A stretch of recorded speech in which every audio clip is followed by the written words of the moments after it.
Hello बच्चों, तो आप सभी का हमारे इस YouTube चैनल मिशन 2 पे आप लोगों का बहुत बहुत स्वागत है।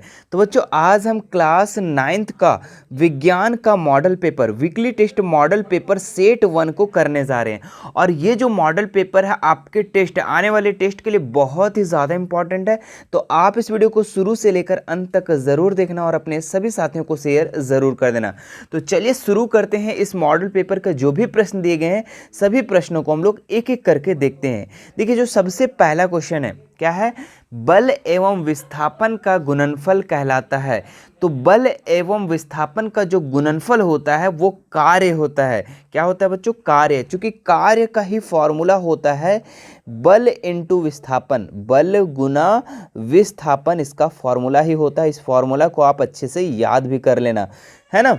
चलिए आगे बढ़ते हैं हम लोग। दूसरे नंबर क्वेश्चन में क्या लिखा हुआ है, कार्य का एसआई मात्रक। ठीक है, तो कार्य का जो एसआई मात्रक है वो जूल होता है। ऑप्शन नंबर डी इसका बिल्कुल सही हो जाएगा। ठीक है, इसको याद करने का आप लोग का एक ट्रिक बता रहे हैं, उस ट्रिक को आप लोग याद रखना। ठीक है, काजू, क्या बोले हम? काजू। काजू मतलब कि कार्य का एसआई मात्रक क्या होता है? जूल होता है। ठीक है, चलिए आगे बढ़ते हैं हम लोग। इसका तीसरा नंबर क्वेश्चन में, तीसरा नंबर हमारा क्वेश्चन क्या दिया हुआ है, यदि किसी पिंड का विस्थापन शून्य है तो बल द्वारा उसे पिंड पर किया गया कार्य होगा। ठीक है, तो यदि किसी पिंड का विस्थापन अगर शून्य होगा, ठीक है, डिस्प्लेसमेंट अगर शून्य होगा, तो उस पिंड पर किया गया कार्य जो होगा वो 0 जूल के बराबर होगा। ऑप्शन नंबर ए इसका बिल्कुल सही हो जाएगा।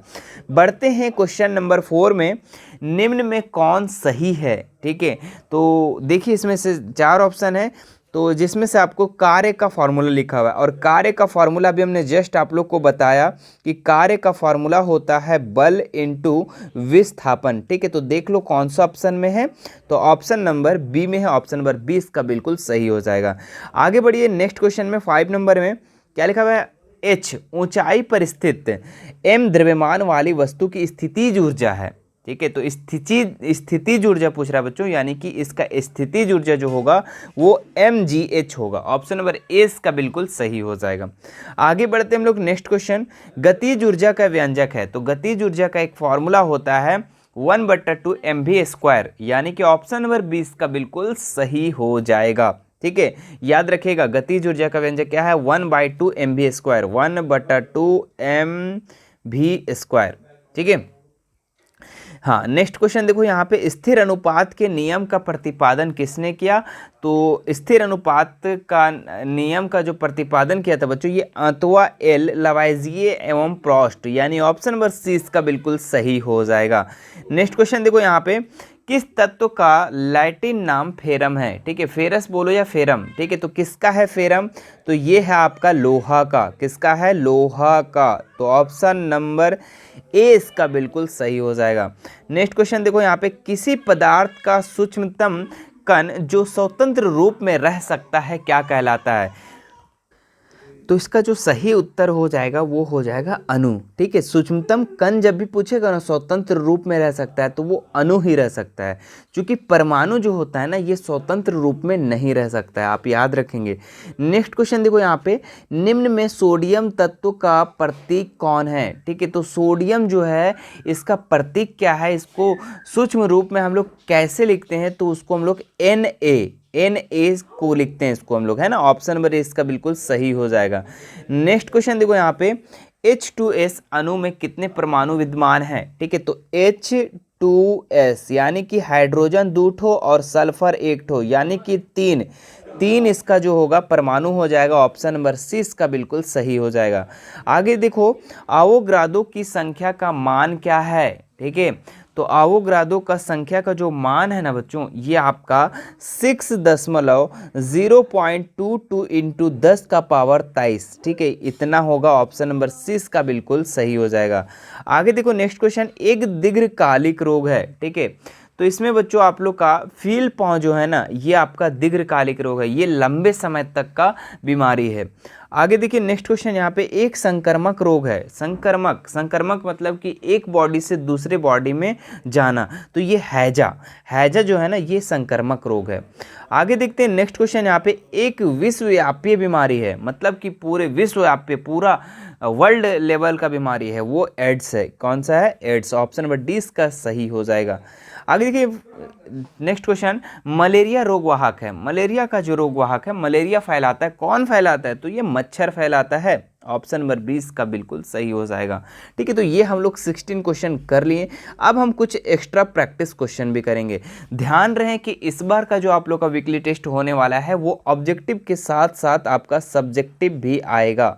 ठीक है, तो आप लोग को सब्जेक्टिव भी बता दिया जाएगा, अभी आप लोग को ऑब्जेक्टिव का तैयारी करवाया जा रहा है। ठीक है, तो अब चलिए हम लोग कुछ एक्स्ट्रा प्रैक्टिस क्वेश्चन कर लेते हैं ताकि आपका टेस्ट अच्छा जा सके। ठीक है, चलिए क्वेश्चन है यहाँ पे कि एड्स होता है। ठीक है, तो एड्स किससे होता है बच्चों? तो ये विषाणु से होता है, वायरस। ऑप्शन नंबर 4 इसका बिल्कुल सही हो जाएगा। नेक्स्ट देखो यहाँ पे, टीका जो वैक्सीनेशन होता है, ठीक है, का आविष्कार किसने किया था? तो ये एडवर्ड जेनर। ठीक है, याद रखना, जो टीका का खोज किसने किया था? Edward Jenner. आगे देखिए नेक्स्ट क्वेश्चन, मियादी जवर यानी कि टाइफाइड जो फीवर है ये किस कारण से होता है? अभी आप लोग का बहुत ऐसा वायरल चला हुआ ये बीमारी, टाइफाइड मलेरिया वगैरह। ठीक है, तो ये टाइफाइड जो फीवर होता है ये किस कारण से होता है? तो ये जीवाणु के कारण होता है। ऑप्शन नंबर 2 इसका बिल्कुल सही हो जाएगा। आगे देखो, वायु द्वारा फैलने वाला रोग है।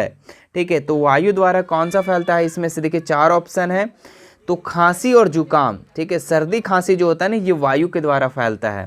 ठीक है, आगे देख नेक्स्ट क्वेश्चन यहाँ पे, निम्न में कौन सा जल जनित रोग है? ठीक है, तो हैजा जो है ये जल जनित रोग है ना। आगे देखो, किस जानवर के काटने से रेबीज वायरस फैलता है? तो ये कुत्ता के काटने से रेबीज वायरस फैलता है। ऑप्शन नंबर 1 सही हो जाएगा। आगे देखो नेक्स्ट क्वेश्चन यहाँ पे, निम्न में कौन एक विकल्प द्वारा HIV एक व्यक्ति से दूसरे व्यक्ति में प्रसारित नहीं होता है? मतलब जो एड्स है ना बच्चों, ये एड्स जो होता है ये किन व्यक्तियों में प्रसारित नहीं होता है, किन कारणों से? ठीक है, तो मच्छर के काटने से एड्स नहीं फैलता है, तो ऑप्शन नंबर ए इसका बिल्कुल राइट हो जाएगा। बाकी आप देखें तो एक ही सुई का बहुप्रयोग, मतलब कि एक सुई से बहुत सारे लोगों को सुई दिया जा रहा है तो उससे एड्स फैल सकता है। ठीक है, यौन संबंध, ठीक है, रिलेशन बनाने में, बोले तो शारीरिक संबंध बनाने में, ठीक है, वो उससे भी एड्स फैलता है। स्तनपान, ठीक है, यानी कि दूध पिलाने वगैरह। ठीक है, तो ये सबसे जितना भी है एड्स फैल सकता है, लेकिन ये मच्छर काटने से कुछ एड्स नहीं फैलता है। ठीक है, आगे देखो, निद्रा रोग उत्पन्न होता है, तो ये ट्रिप्नोसोमा से। ठीक है, ऑप्शन नंबर 1 इसका राइट हो जाएगा। डेंगू परजीवी वाहक है, तो डेंगू परजीवी जो वाहक है बच्चों ये मादा एडिस मच्छर से फैलता है। किससे फैलता है? मादा एडिस मच्छर। अभी बहुत ही चला हुआ इस तरीके का बीमारी। ठीक है, बहुत सारे जो बड़े बड़े शहर में वहाँ पे ये बीमारी जो डेंगू है ये चल रहा है। तो ये मादा एडिस मच्छर इसका वाहक करता है, एक जगह से दूसरे जगह ले जाता है बीमारी को। आगे देखो, संचरणीय रोगों का मुख्य कारक क्या है? तो संचरणीय रोग जो है बच्चों ये घरेलू मक्खी का बहुत ज़्यादा कारक है। ऑप्शन नंबर 4 इसका राइट हो जाएगा। सबसे पहले कौन सा प्रतिजैविक खोजा गया था? ठीक है, तो ये पेनिसिलिन खोजा गया था। ऑप्शन नंबर 1 इसका राइट हो जाएगा। चेचक के लिए टीका किसने प्रदान किया था? तो ये एडवर्ड जेनर। ठीक है, टीका का ही सबसे पहले खोज एडवर्ड जेनर किया था, और चेचक के टीका का प्रदान कौन किया था? तो ये एडवर्ड जेनर है ना। नेक्स्ट देखो यहाँ पे, रेबीज के टीके की खोज किसने की थी? ठीक है, तो रेबीज का टीका का जो खोज ने किया था ना ये लुई पास्चर। कौन किया था? लुई पास्चर, जो कुत्तों के काटने से होता है ना रेबीज, है ना, रेबीज बीमारी। तो ये जो है कुत्ते को काटने से है ना होता है, और इसका जो खोज किया था तो लुई पास्चर किया था, है ना। आगे देखो नेक्स्ट क्वेश्चन, प्रोटोजोआ के कारण कौन से होने वाले रोग का नाम है? ठीक है, तो ये मलेरिया जो है बच्चों ये प्रोटोजोआ होने के कारण है। ठीक है, प्रोटोजोआ के कारण ही क्या होता है? मलेरिया फैलता है। आगे देखते हैं नेक्स्ट क्वेश्चन यहाँ पे, एड्स किस विषाणु द्वारा उत्पन्न होता है? ये HIV। ठीक है, HIV इसका राइट आंसर हो जाएगा। आगे देखो नेक्स्ट क्वेश्चन यहाँ पे, विषाणु के कारण कौन होने वाले एक बीमारी का नाम है? ठीक है, तो विषाणु से कौन सा बीमारी होता है? इसमें से 4 ऑप्शन है, तो ये पोलियो जो है ना ये विषाणु से होता है। अल्पता बीमारी किसे कहते हैं? तो ये बेरी को, ठीक है, जो विटामिन B की कमी से होता है बेरी बीमारी, है ना। तो ऑप्शन नंबर 3 इसका राइट हो जाएगा। चलिए अब लास्ट सवाल है कि ये भी कर लेते हैं हम लोग। वायरस से होने वाला सामान्य रोग क्या है? तो वायरस से अगर हम 4 ऑप्शन में देखें यहाँ पे, तो ऑप्शन नंबर 1 इसका सही हो जाएगा। सर्दी जो जुकाम है ना, खांसी जुकाम, ये वायरस से होने वाला सामान्य रोग है, जनरली रोग है, ठीक है। लगभग ये हर साल मतलब कि हमेशा होते रहता है सर्दी जुकाम, मतलब ये एक जनरली रोग है, ठीक है। तो ऑप्शन नंबर 1 इसका बिल्कुल राइट हो जाएगा। तो अब सबसे पहले आप बता दो कि हमारा ये वीडियो कैसा लगा, ठीक है। वीडियो अच्छा लगा तो हमारे इस वीडियो को फटाक से लाइक करेंगे, ठीक है, और ज़्यादा से ज़्यादा शेयर करेंगे, और चैनल पे अगर नए होंगे तो सब्सक्राइब करके बेल आइकन बटन को भी बगल में होगा उसे दबा देंगे, ठीक है। और थोड़ा सा शेयर करने में आप हमें मदद करेंगे, कम से कम 10-10 बच्चों को शेयर करो, ठीक है। हर लोग से हम बोल रहे हैं कि अगर आप 10-10 से करोगे, ठीक है। तो आज मैं आपको इस तरीके से पढ़ा रहा हूँ, हो सकता है कल आपको डिजिटल बोर्ड में पढ़ाओ और बहुत ही अच्छे तरीके से आप लोग को इस तरीके से पढ़ाओ, ठीक है। तो थोड़ा सपोर्ट करने की ज़रूरत है आप लोग को। और बाकी कोई भी दिक्कत है, ठीक है, कोई भी दिक्कत है आपको, अगर सेट 2 चाहिए इसका, ठीक है, सेट 2 चाहिए तो आप हमें नीचे कमेंट ज़रूर कर देंगे, ठीक है। और अगर वीडियो को बाद में देख रहे हैं, ठीक है, बाद में देख रहे हैं, तो आपको सेट 2 भी चैनल पे अपलोडेड मिलेंगी, ठीक है। तो टेंशन नहीं लेना है। और मेरे प्यारे बच्चों, अगर आप हमसे जुड़ना चाहते हैं तो इंस्टाग्राम, टेलीग्राम, व्हाट्सएप ग्रुप और व्हाट्सएप चैनल, चारों का लिंक मैं डिस्क्रिप्शन में डाल दे रहा हूँ, वहाँ से आप हमसे ऐड हो सकते हैं और बेझिझक कोई भी सवाल कर सकते हैं। चलिए मिलते हैं नेक्स्ट वीडियो में। Thank you so much.